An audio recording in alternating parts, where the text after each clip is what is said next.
What happens when you take a craft and you automate it? When your next cup of coffee could come from an AI driven robot versus a human barista?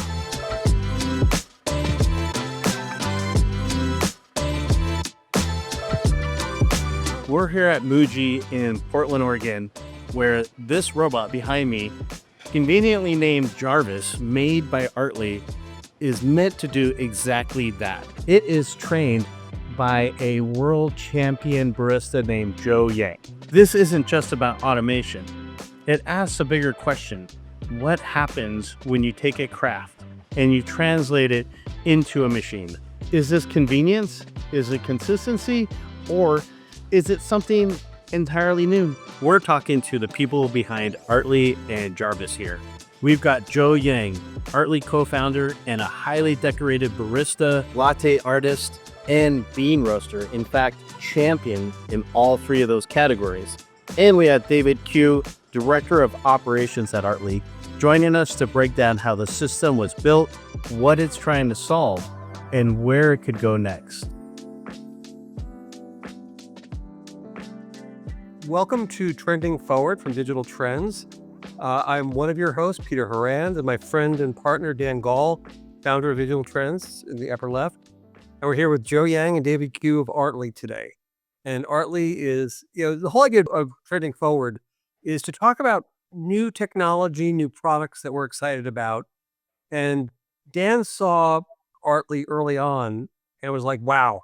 The whole premise is to take Joe's talent and brains as one of the world's great baristas and put that into a robot to consistently make great cups of coffee. And so we thought, wow, this is so cool. We really want to talk about this. So, Dan, you want to talk a little bit about kind of why you got enthusiastic about this to start with? Yeah, you know what? I happened to get a notification, I think, on Amazon or LinkedIn or something with one of the co-founders. And I just dug in and go, well, first off, co-founders that were at Amazon, that's kind of cool. And then they started a robotics company. That's really cool. And then they got acquired back by Amazon, from my understanding. That's really, really interesting. And then the whole coffee angle to me really kind of hammered it home in terms of this is something that I feel like as a story, there's a story behind it. So that is the whole premise for me of like wanting to understand the story. What makes it so unique? Because there have been attempts on robotics in, say, like fast food restaurants and so forth. So there is like a desire in some ways, at least from a business perspective, of introducing AI and robotics. But there is, I think, what you at Artley are doing is completely different because there's an art to it and the translation of how you're taking an art form and putting it into AI and so that's the story I would love to hear. But first off, why don't we hear from both David and Joe, like quick introductions of who you are and what you do. All right, let me go first. Hello, guys. I'm David. I'm the VP at Artley Coffee. I'm also part of the core team here. I handles more of the marketing and sales part of the company. And then let me hand over to our chef master Joe. He is, I would say, the father of the Barista Bot.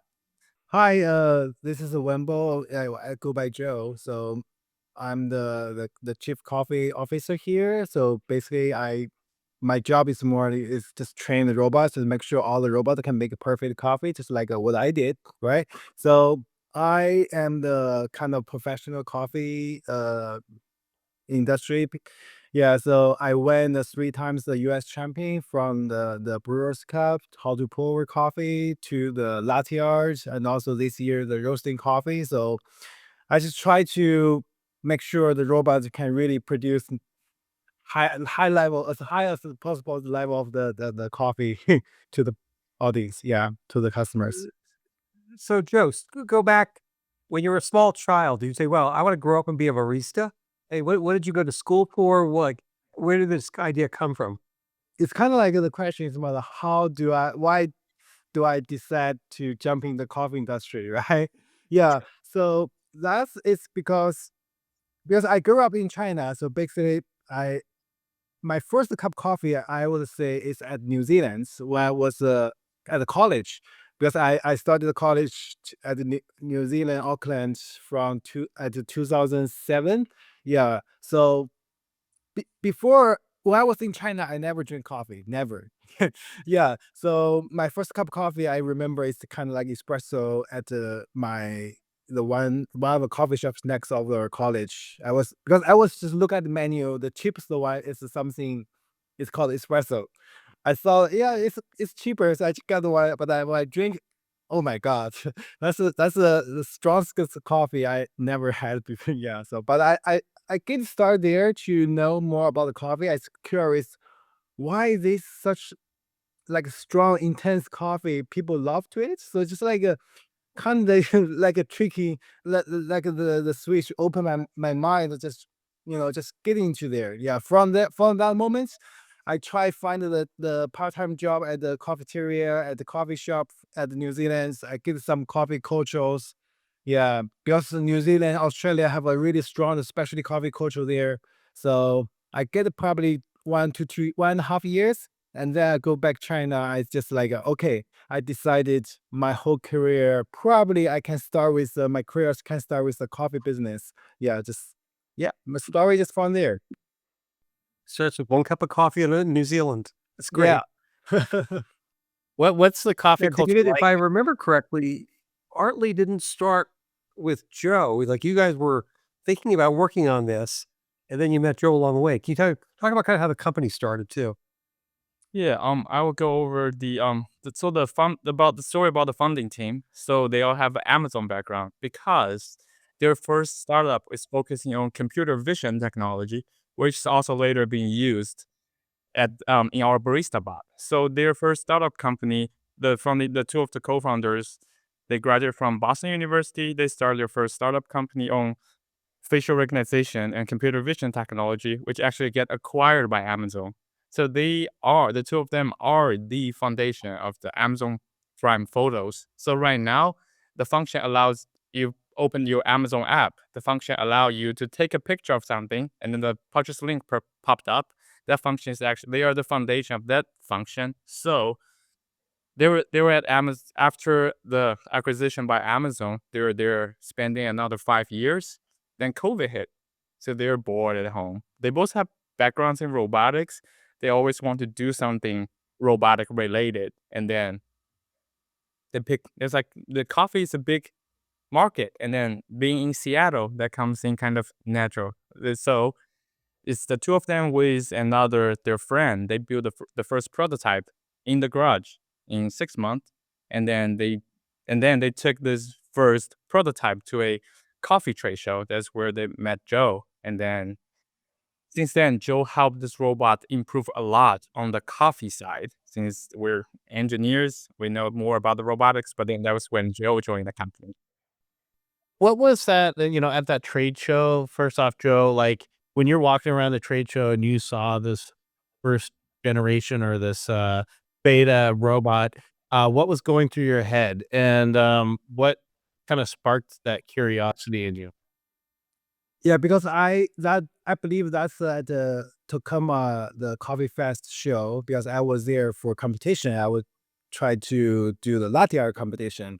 So after my competition done, I just walk around show, and I found one robotic the arm to try to the controlling the home espresso machines. I just feel wow, that's kind of something, because when I saw that's the one thing pop up on my head is because during that time I have a coffee shop in Portland, Oregon, so I was thinking, oh yeah, so because I sometimes I got pretty busy. If the robot can help me to point the shot, that will be amazing.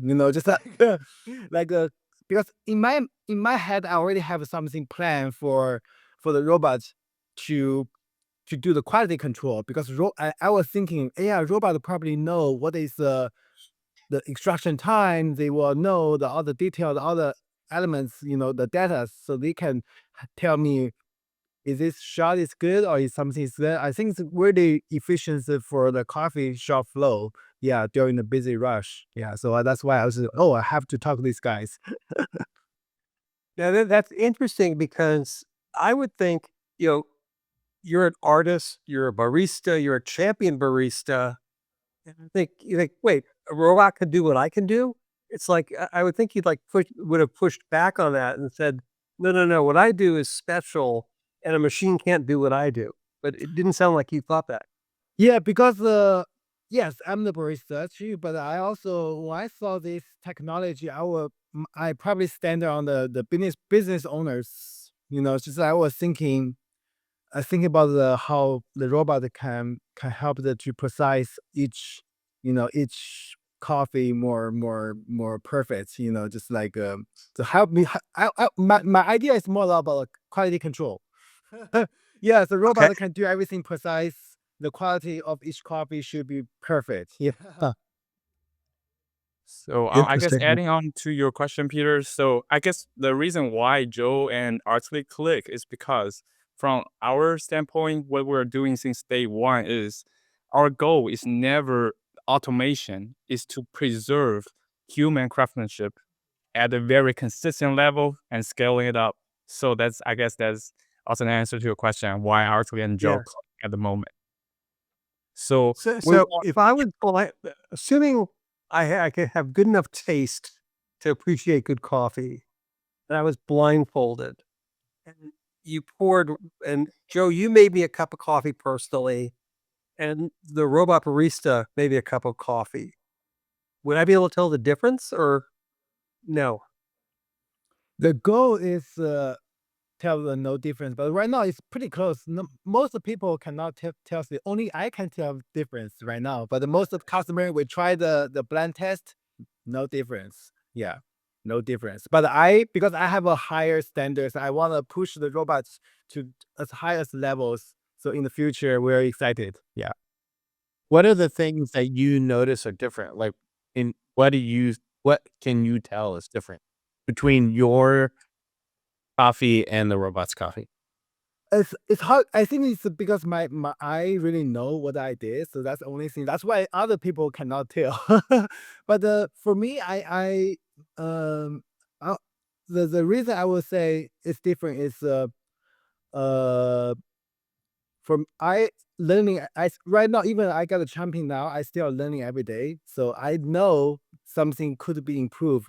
You know, so I just try to. I always push the team to increase to enhance the skills to let robots make everything perfectly. But right now it's amazing. Yeah, I feel it's amazing enough. even being a champion, All-American champion for him today, he's still learning and improving every day. That's why he's keep pushing us, pushing the engineering team, the robot guys to be better and better. As Joe becomes better and better, the robots got to catch up.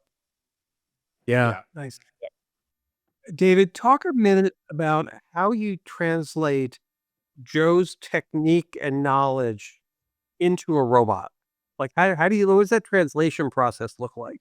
Yes, sir. So of course, instead of we just programming the robot with instructions, we train a robot as how you would train a real human barista. Joe trained a robot as how he would train his students. So how do we translate? Is this robot basically learns from using the imitation learning. So it learns from Joe.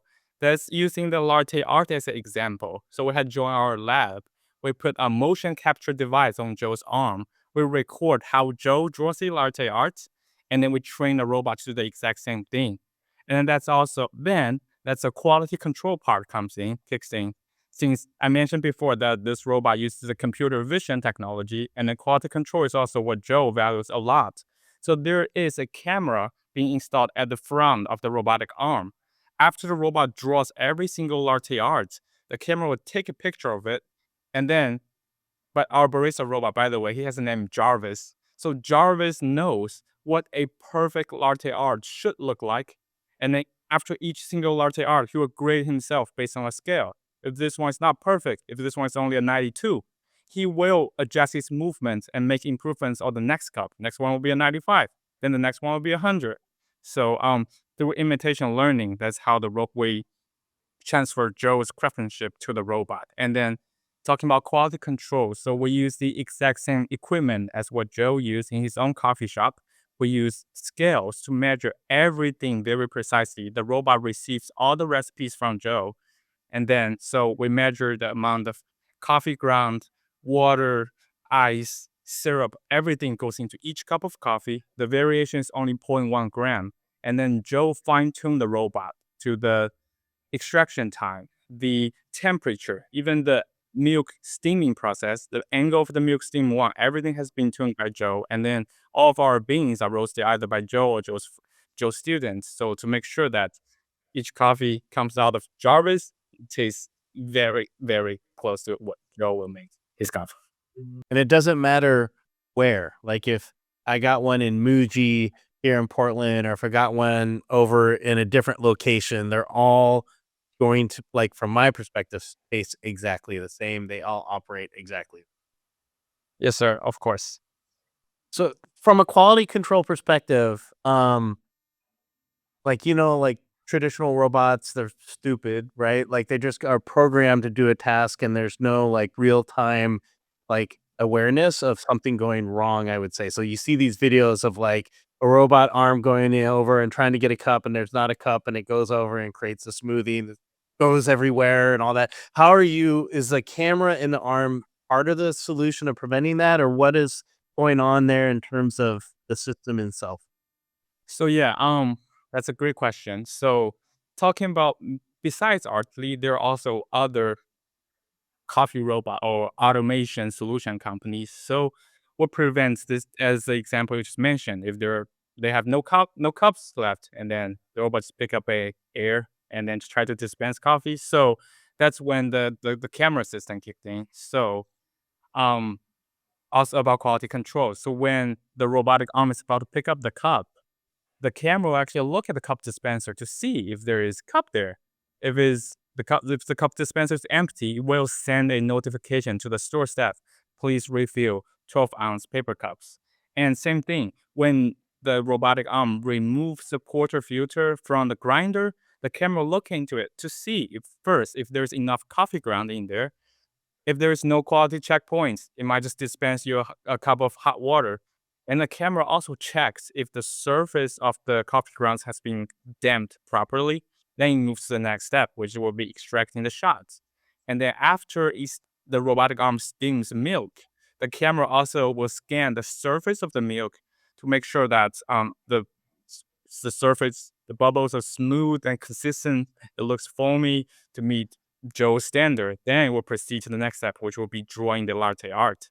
So I would say this is a different approach from what we're doing comparing to a automation solution company, because we don't pre-program the arm to remember the exact location, just moving a cup from location A to location B to location C. That's what a lot of other, I would say, coffee companies are doing. The arms simply just pick up the cup, hand it to the super automatic machine, dispense coffee, and hand it to the customers. But from our technology, we use the computer vision. So the camera picks up, here's a cup, that's a grinder, that's an espresso machine, that's the ice machine, here's a latte art stage. So with this camera system, because a simple movement of locking the portafilter into the grinder has to be very precise. The teeth needs to bite together perfectly for the portafilter to go up each single time. So the camera system basically recalibrates every single time to make sure the accuracy of the action. If we just simply pre-programmed to do everything, remember the exact location. As a grinder, it will slightly vibrate. If it just shift to the left by half of an inch, it's gonna mess up everything. But then that's not the case here, since we're adding the quality control computer vision technology. Nice. We were comparing cups of coffee made by the robot versus by Joe, but I'm also in the back of my head, and this back to Joe as a business owner, I'm thinking about the robot versus minimum wage people who come and go in a lot of coffee shops who are only half trained. And I think the quality control would be dramatically better than sort of the average cup of coffee, not necessarily versus a cup made by a champion barista. So I think that could be really significant. Yeah, the truth it is, yeah. But yeah, the robots definitely can make more. Even I would, to be honest, the robot make a hot consistency even better than me. Yeah, because when I working on the bar, I sometimes mess it up. Yeah, because I needed to talk to my coworkers. I needed to to do multitask. So yeah, so that's why I sometimes I even me I trust the robot to make make my products more better than me. Yeah, yeah. If I focus, I can make coffee really good. But sometimes I'm kind of like really get easy to distracted by other person. So yeah, so sometimes I cannot do the consistency as robot does. Yeah. And I guess I always think like in this perfect digital world, there's very little friction.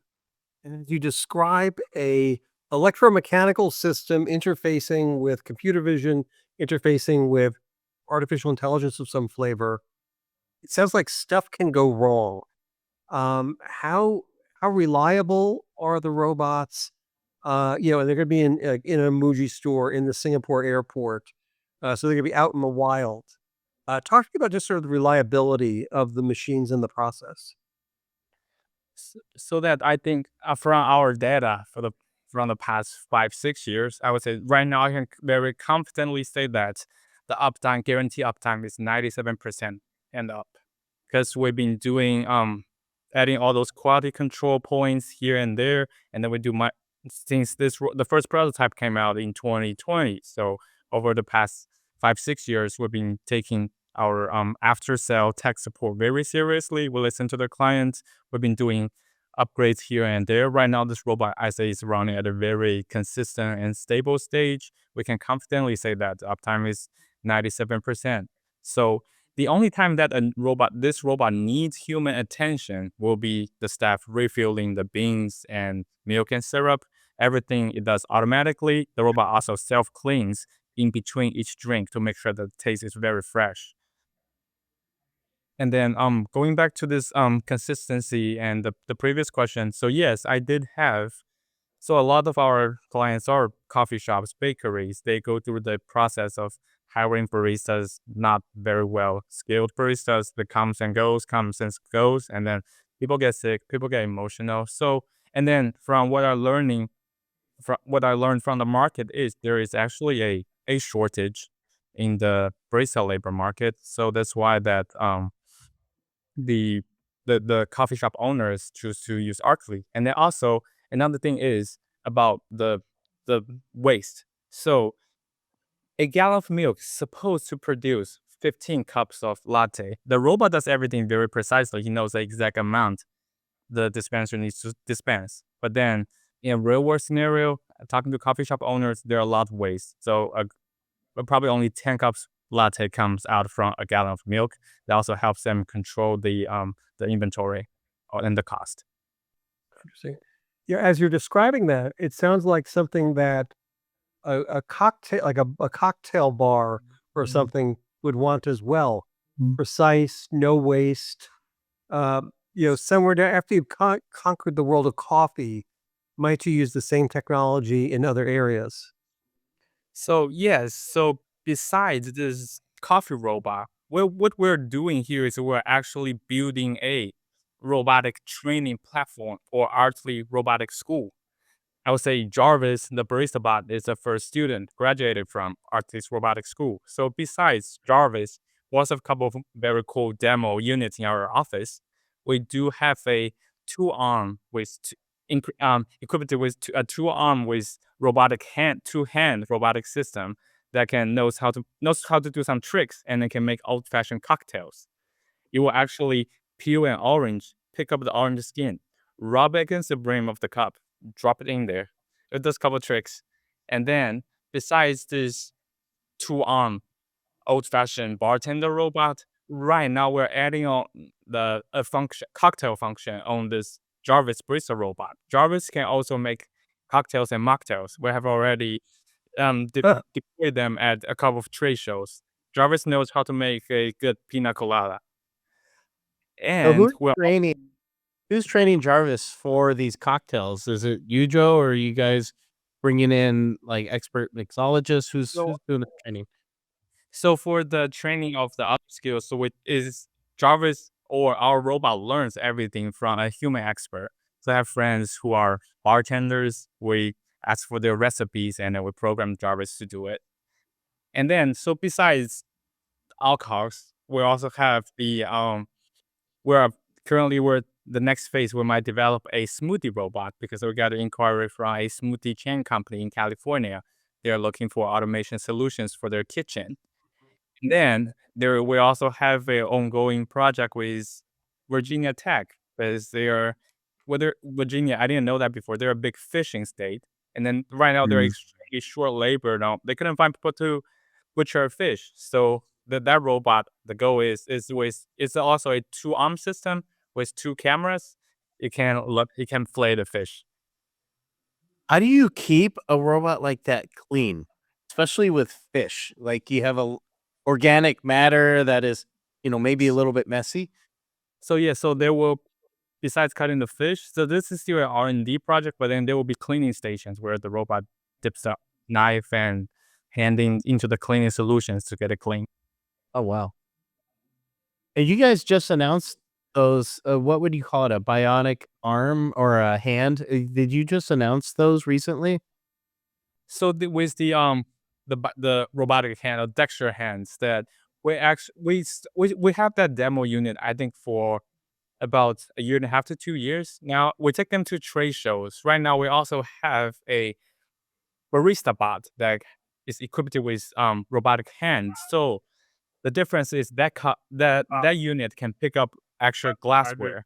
So it uses the glass cups instead of the paper cups because the reason first is to I guess it's to demo our capability on the software end, and then also we do have clients from the European countries where they have a very high standard on um environmental friendly. They try to eliminate all the paper cups and plastic cups. That's why the robotic hand system comes in handy.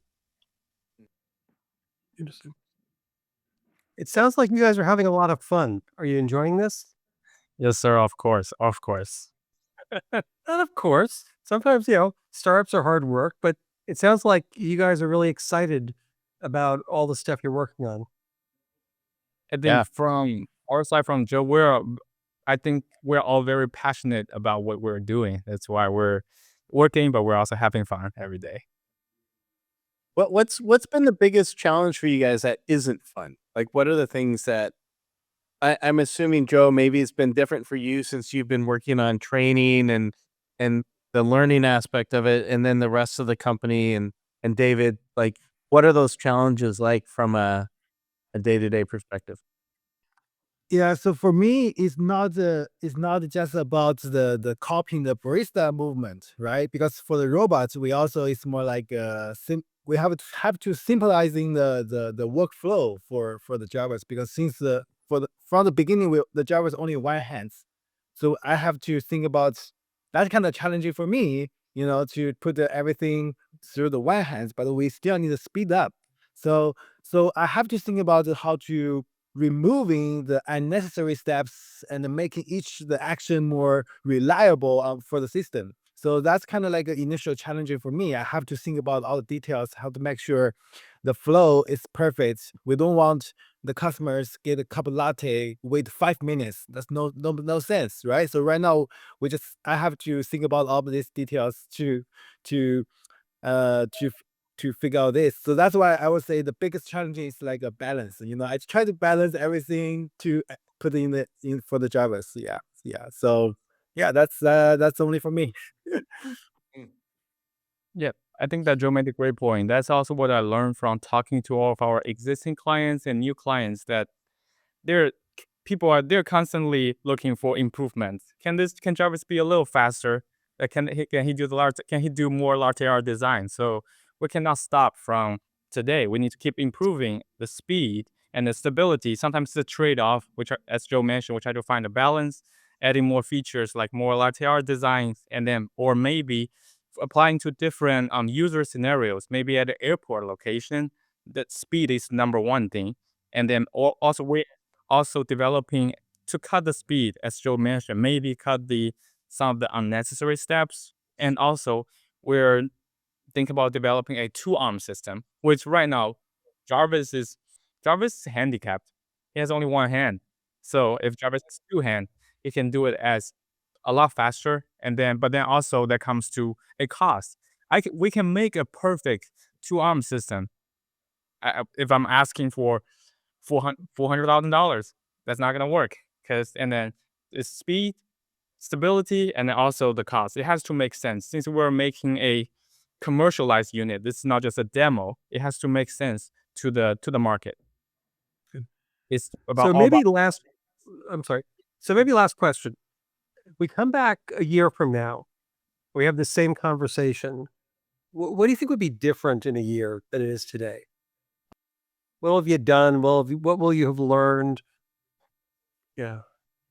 So I'll guess a year from now or the next steps for Artley. So we're definitely looking for more deployment locations. Right now, I've deployed about 40 units in US and Canada, and then we're having a couple of them going to Europe and Middle East countries. So it's all still about improvements, about improving the throughput, the speed, and also keep the same quality and stability. Also, just refining the overall experience. So a secret thing that Jarvis can do in the lab is right now Jarvis with the camera system and our expertise in facial recognition and computer vision. So right now, when the engineers step in front of the Jarvis can remember who is a client. It would just say hi to you, and Jarvis will remember your favorite drink. It's like, hey David, how are you doing? Would you like to have your favorite ice americano today? So have the robot being more interactive and more conversational, make it more, I would say, like a real barista, how the conversations and everything. That's the part we're trying to improve in the next step. That'd be fun. I have one final question as well, which is, as a customer, what is the drink that you all recommend someone experience for their first cup of coffee from Jarvis?